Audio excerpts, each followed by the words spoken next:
आवडी चॅनेलवरून सर्वांना नमस्कार. दक्षिण भारत सहलीतील आज 13वा दिवस.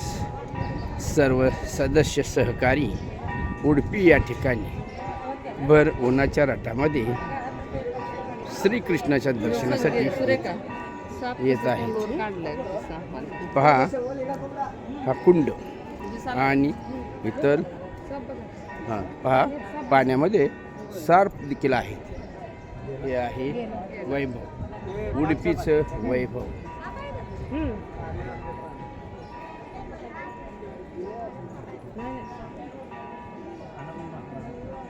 दर्शनाच्या रांगेतूनच दुरून घेतलेलं हे छायाचित्र. या तलावामध्ये आत्ताच आम्हाला भला मोठा सर्प दिसतो, नागराज. ओके, पहा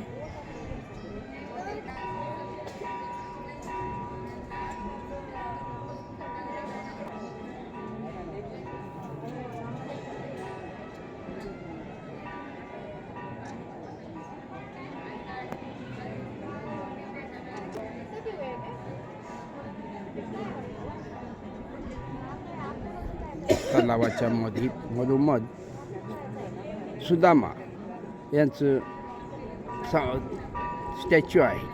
सुदामानं श्रीकृष्ण पाठीमागूनच दर्शन घेतलं, म्हणून ह्या ठिकाणी देखील श्रीकृष्णाचं दर्शन हे पाठीमागूनच घेण्याची प्रथा आहे. उडुपी श्रीकृष्ण या तलावामध्ये डोहामध्ये जलचर प्राणी आहेत. पर्यटकांच्या चर्चेमधून कोणाला कासव दिसते, कोणाला सर्प दिसतो, तर कोणाला मासे दिसतात. असे विविध जलचर प्राणी या तलावामध्ये आहेत.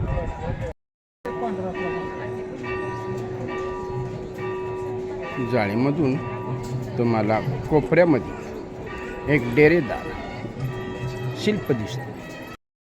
ओके, उडुपी येथील आमच्या सावंत मॅडमचे दोस्त मंडळी खास त्यांना भेटायसाठी आलेले आहेत.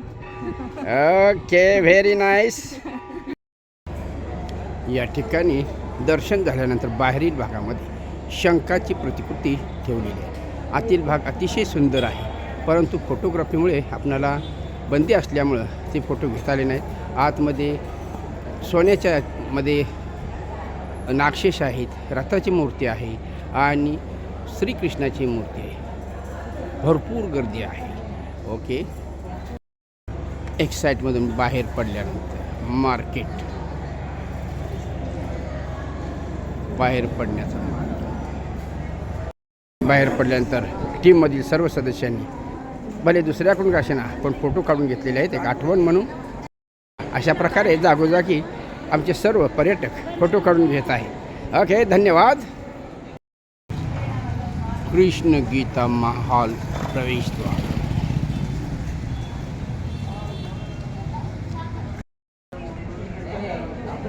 प्रवेशद्वाराच्या खांबावरील नक्षीकाम.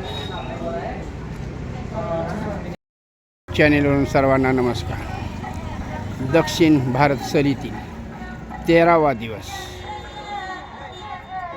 धर्मस्थळ या ठिकाणी प्रमुख देवस्थानाचं दर्शन घेतलं, परंतु मोबाईल आणि फोटोग्राफीसाठी अलाउड नसल्यामुळे तेथील काही क्षणचित्रे आम्ही दाखवू शकत नाही, त्याबद्दल दिलगिरी व्यक्त करतो. आता या ठिकाणी श्रीराम क्षेत्र महासंस्थानम आणि इतर मूर्तींचं जर फोटोग्राफीसाठी जर परवानगी असेल तर आपणास तो व्हिडिओ सादर केला जाईल. तोपर्यंत आपण थांबूया. मंदिराचं बाहेरून घेतलेलं बाह्य चित्रण.